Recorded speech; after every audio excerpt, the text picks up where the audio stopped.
In question 1, we have to represent these two numbers that you see on the number line. The first number is 7 by 4 and the second number is minus 5 by 6, and we have to represent both of these on the number line.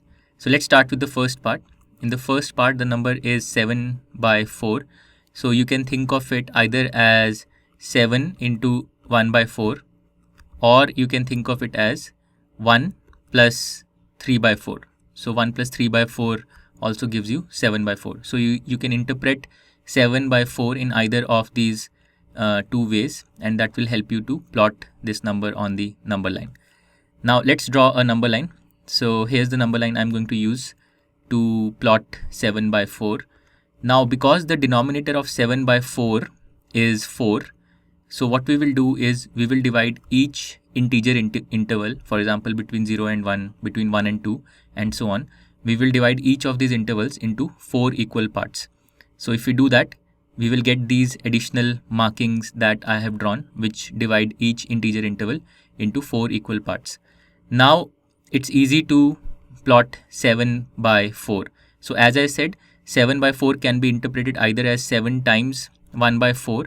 So you make 7 jumps of 1 by 4 like this, and you reach here, this number. So this marking here represents 7 by 4. The other way to do it is to interpret 7 by 4 as 1 plus 3 by 4. So we know that 1 plus 3 by 4 will lie between 1 and 2, and it will be 1 plus 3 jumps of 1 by 4. So starting from 1, you make 3 jumps of 1 by 4 and you reach the same point. So this point here is the number, it represents the number 7 by 4. So that's part 1. Now similarly, let's do part 2. In part 2, the number that we have to represent is minus 5 by 6, and we can interpret this as minus of 5 into 1 by 6. So what we will do is we will make 5 jumps of 1 by 6, but in the left direction, to the left of 0. So that's how we will plot this number. So let's make a number line once again and put